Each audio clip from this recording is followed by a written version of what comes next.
Good evening.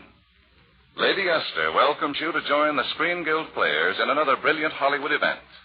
Red Book Magazine's annual award to the outstanding picture of 1945. Barry Fitzgerald is here in person to make the awards. But first, the play. Lady Esther presents the Red Book selection for 1945. The Paramount picture, The Lost Weekend, starring Ray Milland, Jane Wyman, and Frank Faylen.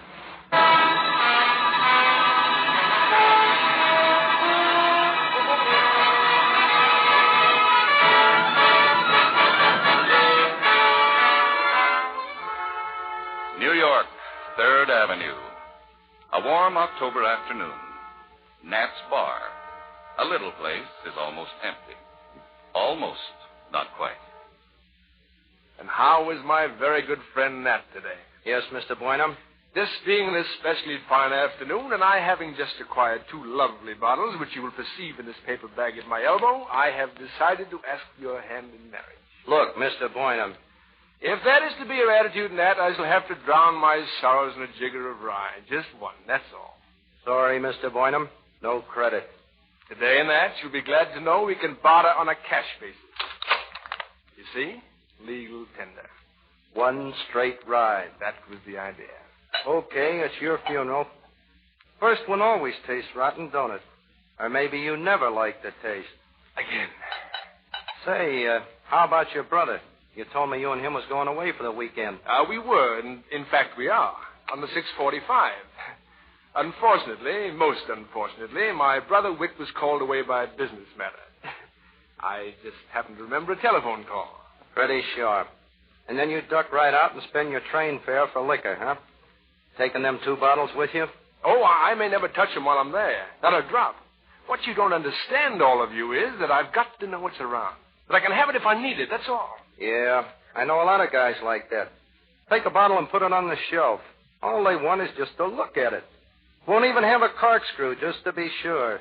Only all of a sudden they grab the bottle and bite off the neck.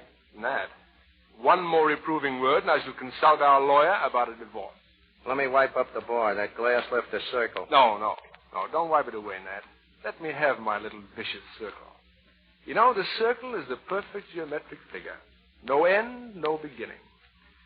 Weave me another, Nat. Oh, come on, Nat. One little jigger of dreams. Nope. You don't approve of drinking? Not the way you drink. You're worried about me, huh? Well, don't be, Nat. Just think what it does to my mind. It tosses the sandbags overboard so the balloon can soar. Suddenly I'm competent, supremely competent. I'm one of the great ones. I'm Michelangelo molding the beard of Moses. I'm Van Gogh painting pure sunlight. I'm Barrymore before the movies got him by the throat. I'm a hold-up man. I'm Jesse James's brothers. I'm all 3 of them. I'm W. Shakespeare. And out there, it's not 3rd Avenue any longer. It's the Nile, Nat. The Nile. And down it moves the barge of Cleopatra. Listen. Purple the sails, and so perfumed that the winds were lovesick with them. The oars were silver, which to the tune of lutes kept stroke, and made the water which they beat follow. Keep it up, Don. More lines and more. And more little circles on the bar. 3, 5, 8, 9. Till suddenly you realize it's late. Now grab your bottles and hurry home, but don't go in yet, Don. Look up there first. Look up. All your windows dark. Wick must have gone. Sure, he'd be mad enough to go away alone. But Helen may be around. Watch out she doesn't see us sneaking in. All right, you're in. Now lock the door. Slip the catch. So far, so good. No, wait a minute. Those bottles. You've got to hide one down. That's it, that's fine. In the ceiling light, in the metal bowl. Now set the other bottle by the chair and pull out the cork. And fill the glass. Nothing to stop you anymore, Don. Go on and drink. Drink. No one can see you. It's growing quite dark. Quite dark. Soon there won't be any light at all.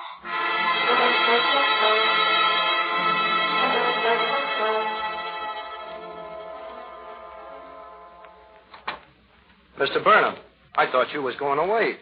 I'll have the usual. Look, Mr. Burnham, this is still morning. Forward, Nat. Okay. It's when you need it most in the morning.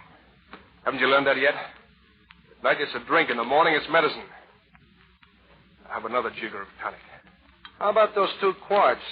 Did you polish off both them bottles last night? Both? Hey, that's right. I did have 2 bottles, didn't I? I hid one of them. I've still got it. I'm a capitalist, Ned. I got untapped reserves. I'm rich.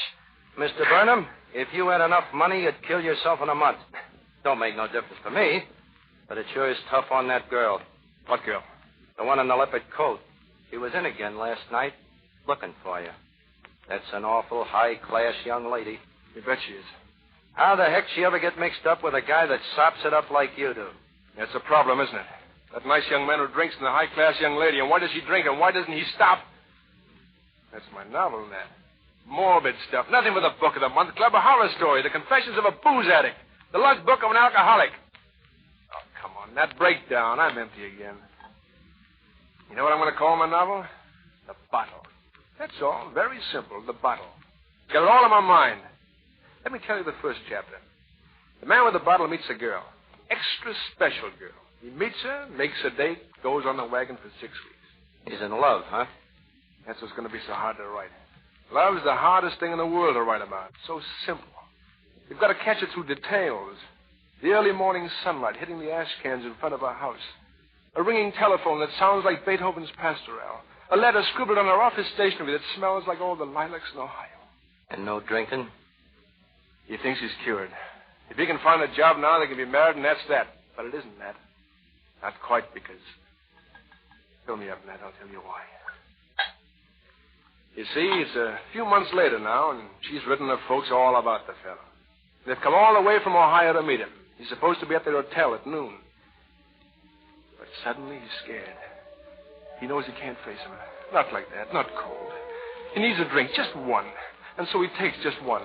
And then another, and then another. Then all of a sudden it's 5 o'clock and he's still there at home with his bottle. He's drunk. He's blind. And when the girl comes up to find out what's happened, that's how she finds him. Don, I understand. Of course I do. You were a little nervous about meeting my folks, so you took a few drinks. What of it? Most people drink a little. Sure. The lucky ones who can take it or leave it. But then there are the ones who can't take it and can't leave it either. Helen, what I'm trying to say is I'm not a drinker, I'm a drunk. Darling, we can go over this tomorrow. Right now... You've heard the facts, that's all there is to it. I've heard them, and they're not very pleasant. But they could be worse. After all, you're not an embezzler or a murderer. You can be cured. That has a familiar ring to it. There must be some reason why you drink. The right doctor can... I'm way ahead of the right doctor. I know the reason. The reason is me, what I am. Or rather, what I'm not. What aren't you that you want to be, Don? A writer. Silly, isn't it? Because I could be. I was. Until that guy started looking over my shoulder and whispering in a thin, clear voice like the E string on a violin. Don Burnham, he'd whisper. It's not good enough. How about a couple of drinks just to put it on its feet, huh? So I had a couple. That made all the difference. Suddenly I could see the whole thing. The tragic sweep of the great novel, beautifully proportioned. But before I could grab it and throw it down on paper, the drink would wear off and everything would be gone. And there was despair. And a drink that counterbalanced despair. One that counterbalanced the counterbalance. And that guy would be always at my shoulder. What guy? Who are you talking about? The other Don Burnham. There are 2 of us, you know. Don the writer and Don the drunk. I tried to break away from that other one a lot of ways. Once I even hocked my typewriter on board a gun. Yeah, still got the bullets. Don. I meant to do it on my 30th birthday, but that other Don wanted us to have a drink first. He always does. The gun went for 3 quarts of whiskey. The flop suicide of a flop writer. But you are a writer. You have every quality for it. Wit, imagination, pity. Oh, come on. Let's face reality. I'm 33. I've never done anything. I'm not doing anything. I never will do anything. 0, 0, 0. But you will. We'll straighten all this out. Helen, for your own good, you'd better go. Sit down. I'm going to make some coffee. Go on. Clear out. Clear out while you can. Because I've got a rival? Because you think you're in love with a bottle? You don't know me, Don. I'm going to fight and fight and fight. And don't try and argue. Bend down and be kissed.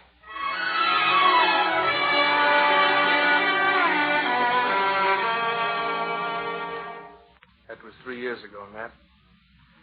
That's a long time to keep fighting, to keep believing. A sanatorium, a health farm, a psychiatrist, nothing worked. And still she holds on. She knows she's clutching a razor, but she won't let go. 3 years of it. Yeah, and how does it come out? I don't know. I haven't figured that far. Want me to tell you? Well, one day your guy gets wise to himself and gets back that gun. Or if he's only got $1.10, he goes up to the top of the Empire State Building, way up on top, and then... Or he can do it for a nickel in the subway under a train like that. But what if Helen's right after all? He sits down and turns out something good, but good, and that pulls him up and snaps him out of it. This guy? Not from where I sit. Oh, you're wrong, Nat. I'm going to do it. That's why I didn't go on that weekend. See, this time I've got it, Nat. I'm going home. I'm going to write.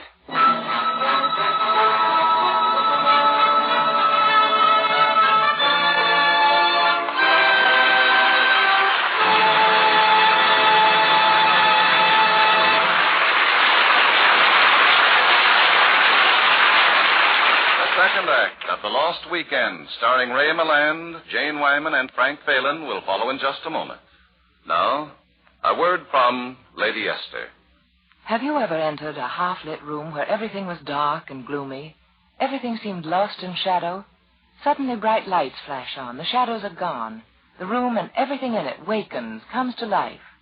That difference between dark and light, between shadows and brilliant clarity, is the difference I promise in the appearance of your skin. A radiant, beautiful difference, with just one application of Lady Esther face cream. Yes, a difference you can see. A difference as unmistakable as light flashing on in a darkened room. Yes, one application of Lady Esther face cream, and your whole appearance seems to waken, seems to come to life. And what's more, I prove it to you.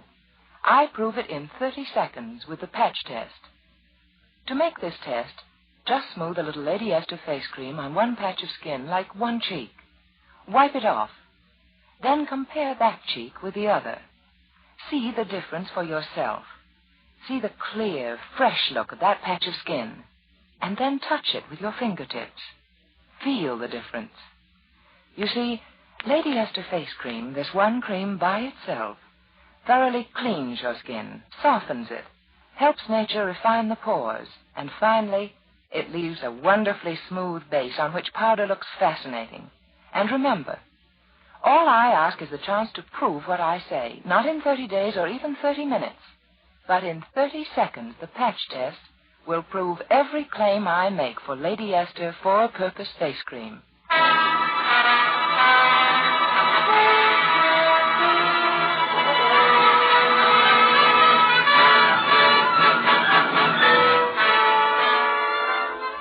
And now, Act 2 of The Lost Weekend. The Burnham apartment. The living room. The portable typewriter on the desk.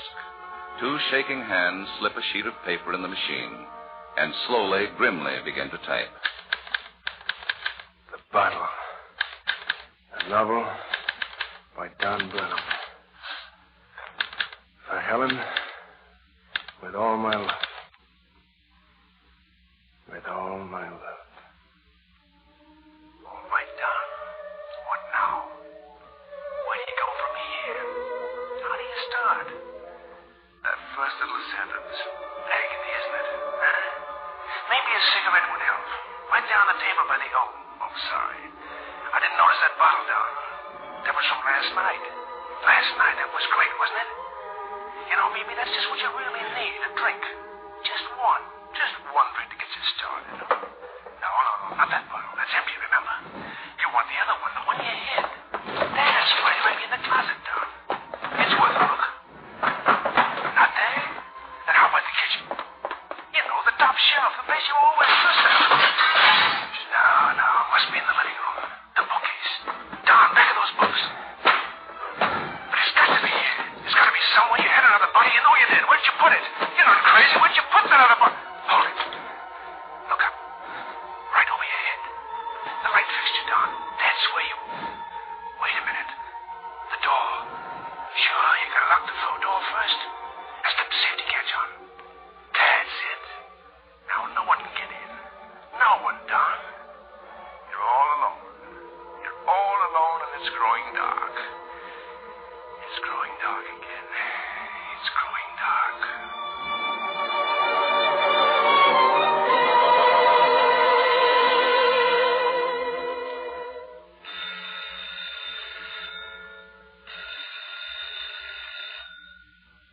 Stop it, Milland.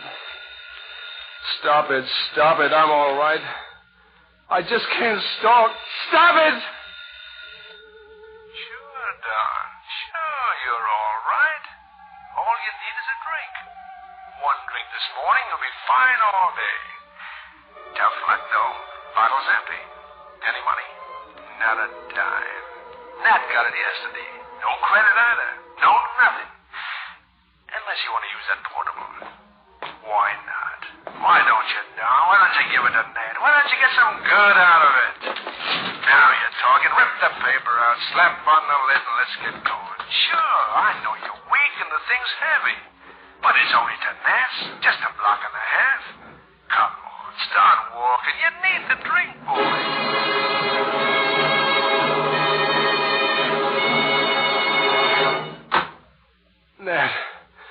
Nat. Mr. Boynham, what's the matter? Let me have one, Nat. I'm dying. Just one, please. I thought you were home writing that book. Oh, he tricked me. The same old dirty trick. Give me one, Nat. I'll pay you when I can.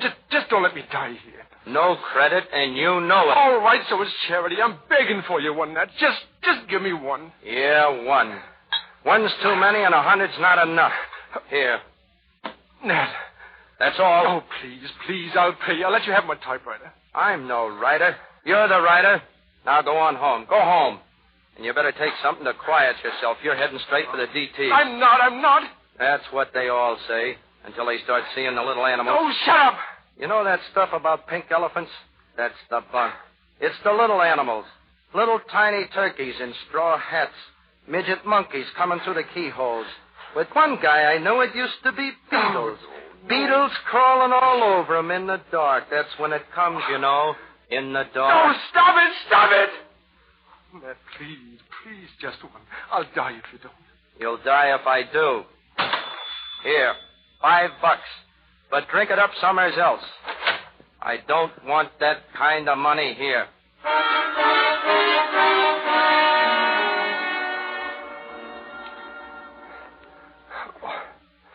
Oh.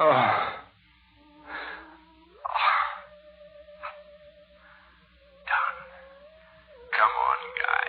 Wake up. That's the trouble, isn't it, huh? You always have to wake up. Sort of grayish out, Don. What do you think? Dawn or dusk? What day is this, you suppose? Saturday? Nah, couldn't be. You couldn't have finished 2 bottles that soon.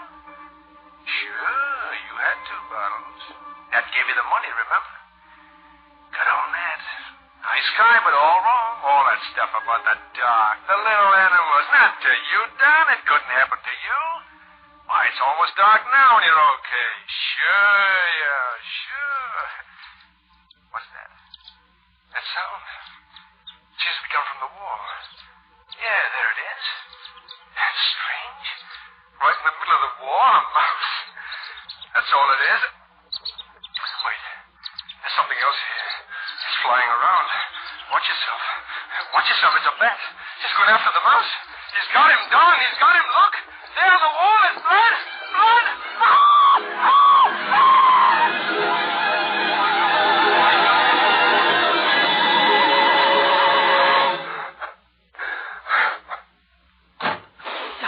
Don, it's me. It's Helen. No. The woman downstairs phoned me. She promised she'd let me know when you came home. She heard you scream. Go away. Oh, silly, I came to help you. Come on, now get up. Put your hand on my shoulder. No, wait, we need some light. No, Helen, no. What's wrong, Don? The wall, don't look. What wall? There, over there, the mouse and the bat, that hole in the wall. There isn't any hole in the wall, look. But I saw it. You had some kind of nightmare. Stop shaking, John. Everything will be all right. I'll stay right with you. You'll get some food and sleep. Little animals. It's always the little animals. That's what he said. You're not making much sense. What he said about the ending. It's like this. Or like that. Like this.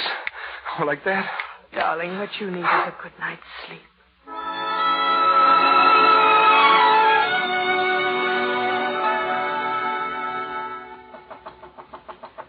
Don, you awake yet? Come on, lazy bones. It's time to get up. I've got toast and coffee and scrambled eggs and... Don, did you hear me?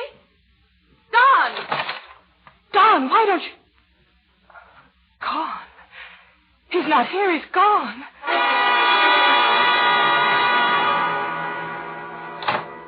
Yeah? Oh, good morning, miss. Excuse me. Did someone come in here this morning to pawn yes, there it is on the rack. That leopard coat. Huh? I want it back. It's mine. It's your coat. It's all right. He had my permission. How much did you give him? He didn't want any money. He wanted to swap it. For what? Something he hocked here a long time back. What? Gun.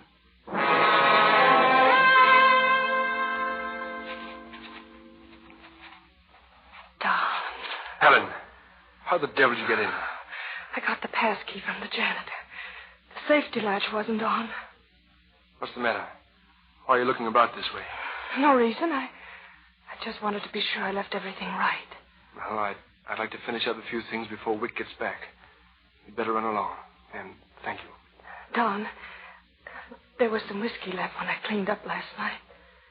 Was there? Would you like to know where I put the bottle? No. Don't you want a drink, Don? No. It's right here in the umbrella stand. Why don't you, Don? I don't feel like a drink.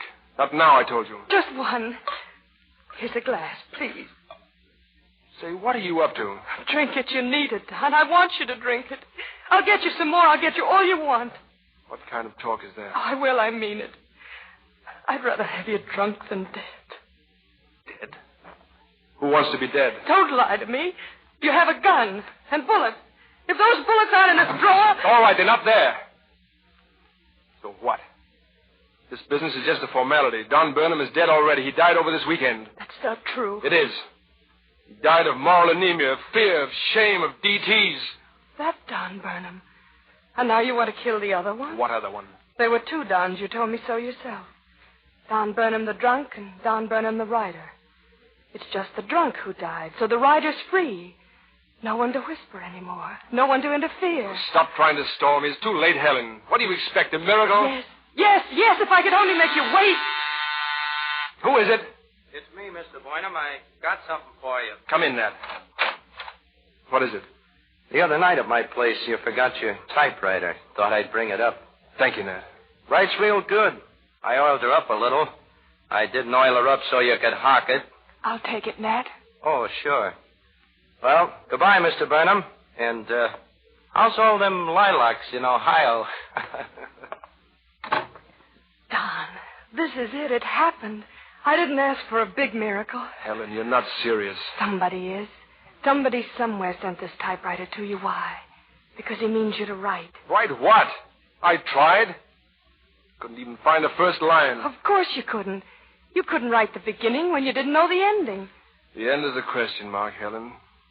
Will be as long as I live. Don't say that, Don. Come here, Helen. That glass, I'll take it now. Don. Don, you dropped your cigarette in that. Yes, Helen. There's a question mark after every story. Love, will it last? Success, does it bring happiness?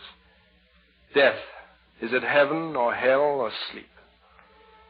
All right, this strength of mine, such as it is, will it hold out? We'll try.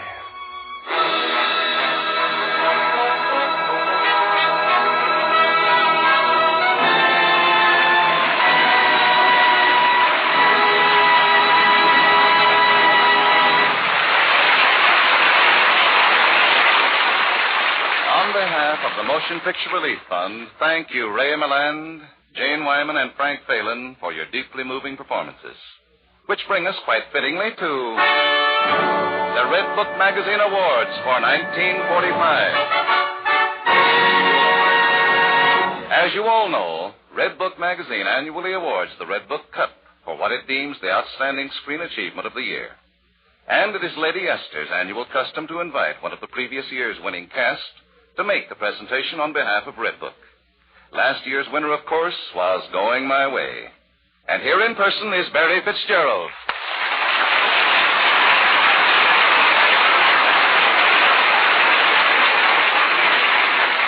Thank you very much. Well, I've just this to say. This is a beautiful cup, and Leo McCary, Bing Crosby, and I have valued having it for a year. Now it goes into other hands. And I'm sure that millions of people all over America will agree with Mr. Edwin Barmer, editor of Red Book, and Mr. Thornton Delahanty, its motion picture critic, that the cup is going to the proper people. The men behind the Lost Weekend. Jane, call the boys. Come on, Charlie. Come on, Billy. Go ahead, Ray. Introduce them. Ladies and gentlemen, our two-in-one boss, who between them wrote, produced, and directed the picture. Mr. Charles Brackett and Mr. Billy Wilder.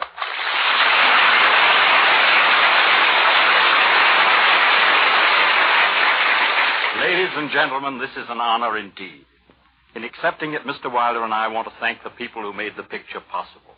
Charles Jackson for his brilliant novel, the Paramount front office for giving us the green light, you, Ray, and you, Jane, and the whole cast, John Seitz, the cameraman, Doane Harrison, the editor, Miklas Rocha for his magnificent music. Billy, is there anyone I've forgotten? Yes. A word of thanks to the man who helped us with our research, to Mr. W.C. Fields, for graciously permitting us to peek at the x-rays of his kidney. Now, wait a minute, Willie. Let's be serious. Speaking for all who worked in it, let me say that we are proud that a story like The Lost Weekend should ever have been brought to the screen. We think it marks a forward step towards Hollywood's real coming of age.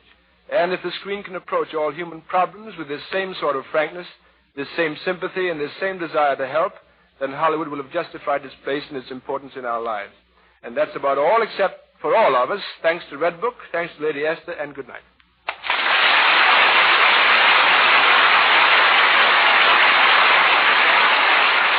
And now, before we tell you about next week's show, here's a word from one of America's best-known beauty authorities, Lady Esther. Do you know what many women have written me about Lady Esther Bridal Pink, my new shade of face powder? It's really very interesting. They say that Bridal Pink has a flattering effect on their features as well as their skin. They say it actually makes their features look smaller and daintier. It's true that Lady Esther Bridal Pink has certain fascinating qualities you won't find in any other powder shade.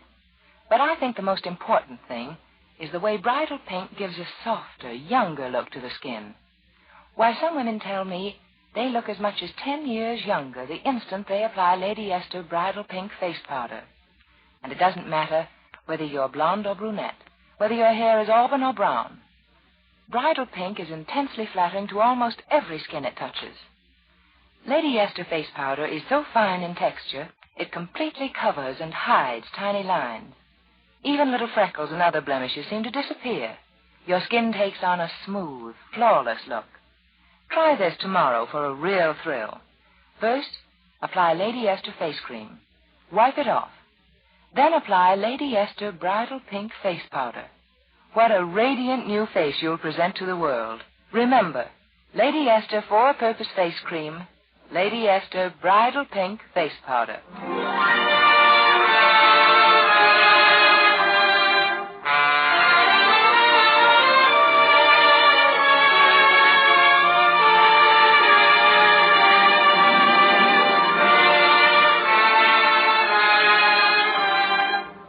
Next week, the Lady Esther Screen Guild Players will present History is Made at Night.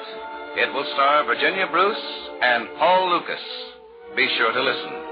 The Lost Weekend was presented through the courtesy of Paramount Pictures, whose current release is The Stork Club, starring Betty Hutton. Jane Wyman appeared through the courtesy of Warner Brothers, producers of Night and Day. Ray Milland can soon be seen in the Paramount picture Kitty. Frank Faylen will soon be seen in the Paramount production The Blue Dahlia. You save enough on the largest size jar of Lady Esther face cream to buy a box of Lady Esther face powder. So remember, ask for the largest size. Music on tonight's program was arranged and conducted by Wilbur Hatch. This is Truman Bradley speaking for Lady Esther. Thank you, and good night. This is CBS, the Columbia Broadcasting System.